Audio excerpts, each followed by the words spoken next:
Hello guys, how you doing?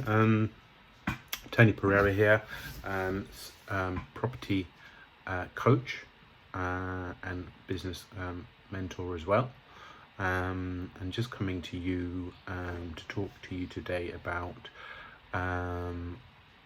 property and the specific strategy that I'm very well experienced in is a strategy called rent to rent, as well as sourcing as well. Sourcing being finding deals for other people and getting paid a fee for it. So that's what I specialize in. I've had a number of rent to rent properties in my portfolio, still have them. I source them for other people. So I have a lot of experience. I've sourced in and found deals for big companies, and I've also found deals for individuals, and obviously found deals for myself as well. You know, I know this subject in and out. I have done a number of other strategies, so HMO strategy. I've also done buy-to-let strategy, and also serviced accommodation as well.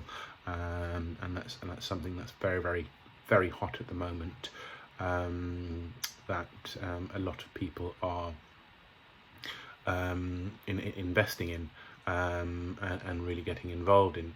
So it depends on what you're sort of looking for, but definitely the rent to rent strategy can be applied to HMOs. It can also apply to service accommodation, which a lot of people have made a lot of money from. You know, so that's something that you know, you can be aware of, and you can get involved for relatively you know, little amount compared to purchasing property.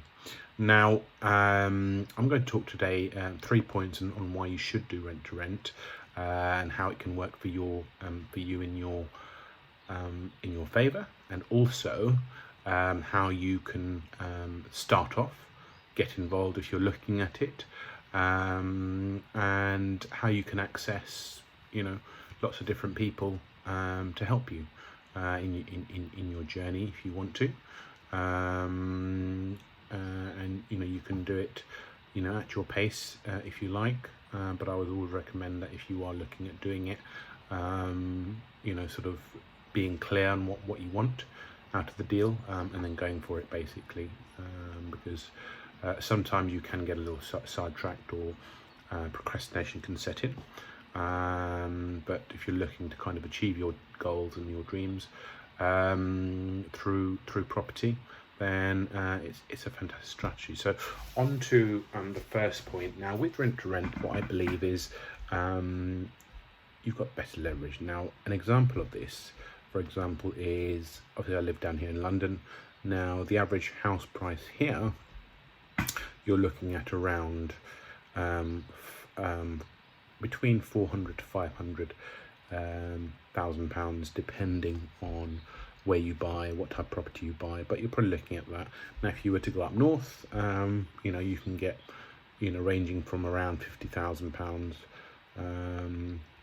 up to, you know, up to maybe around 100,000, 150,000 pounds, and more as well, depending on where it is.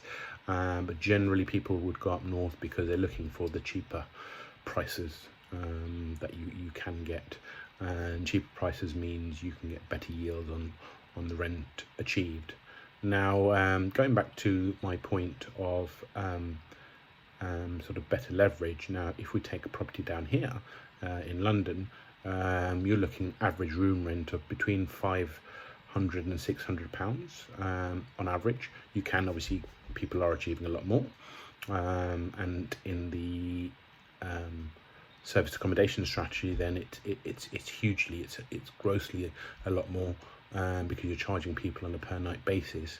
Now, if you a room rent down here, as I said, now if you had a standard room, standard property of around 5 houses, five bedroom property, for example, obviously you've got to check the licensing laws for your area, and I strongly recommend that you do that, and beware of areas such as Article 4.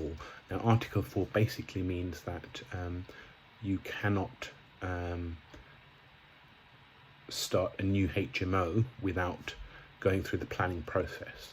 Now, a lot of councils, obviously, if they feel that an area is saturated, or there could be some other reason, independent reason, for example, that they're putting that in place. But obviously, you'd always get a 12-month notice if they're looking to put that in place.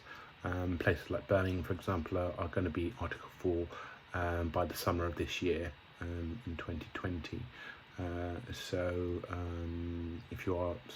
If you are investing in Birmingham, then that's something you could probably look at. But yeah, so as I was saying, so here now, if you were to make a purchase and then rent out, say, 4 or 5 rooms, you're probably looking at at least 100k deposit plus any refurb costs, stamp duty, etc., etc. So you're probably looking at about 100 to 150, maybe slightly more. Now, with a rent-to-rent deal, you can rent a property for approximately about between sort of £1,500 and £2,000 for a 4/5 bedroom property, and you can rent rooms out for circa between £500 and £600, which can be a good quote. Obviously, I would always recommend that you do your due diligence on the area, whether you feel that it would fit in with a HMO strategy. Obviously, as I said, the licensing laws in the area, please do check those out. But that's generally how it works in terms of that. So you can see how people can make with that strategy. If you're paying the landlord, if you can negotiate a good deal, then you can probably make around £500 to £600 per property in London, if not more, depending on the area and the strategy that you're doing. Now, also, obviously you can do rent to rent up north, so you can probably rent houses a little cheaper than you can do down here in London. So that is a possibility. But obviously up north the purchase prices are a lot less. So you would weigh up what is easier. I mean, obviously with a rent strategy you can get in fairly quickly, whereas if you're going through a standard sale process or buying process, then unless it's auction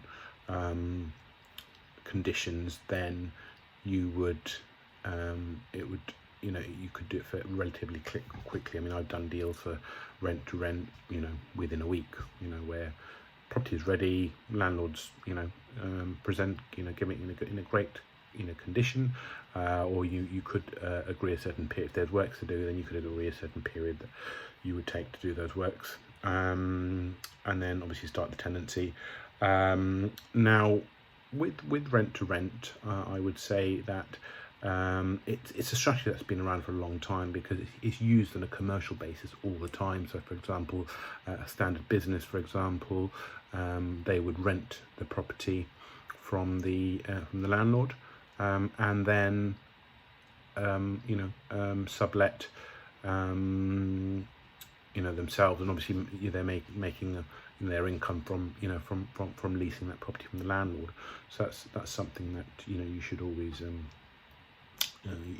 can bear in mind, and not just think that it's new to residential. It's not new to residential. It's certainly been in commercial properties for a very, very long time. So that's something that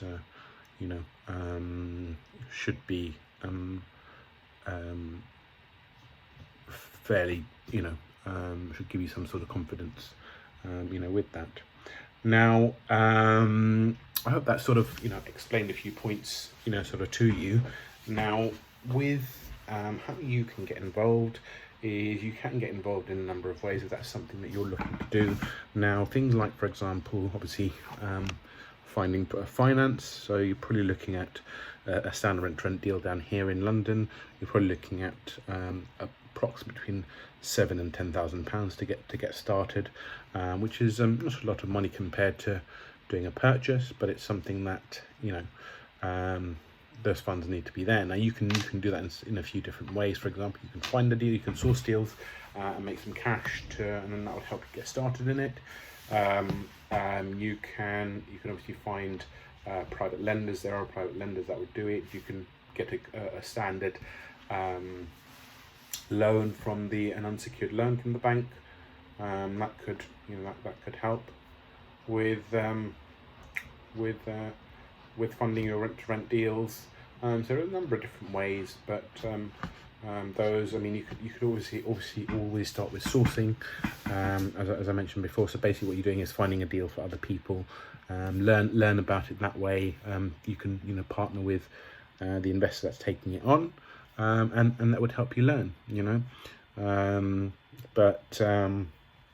Those are sort of the main ways. I would never always recommend that you do it in the proper way. So do not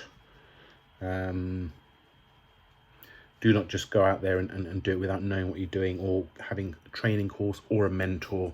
I started my journey with a mentor, which helped me immensely, because obviously also means you're not working by yourself, which no one wants to do. Everyone wants to, everyone succeeds because they have a mentor or they have a coach, so that is something to definitely bear in mind. So with that said, I hope that's helped. Now, any questions, any comments, please do put it in the comment box, or send me a direct message. If this video has been of value to you, please give me a thumbs up, and if you'd like to see more videos, please do subscribe to my channel. But anyway, I hope this has given you some value and some help, and I look forward to seeing you all on the next video. Thank you very much.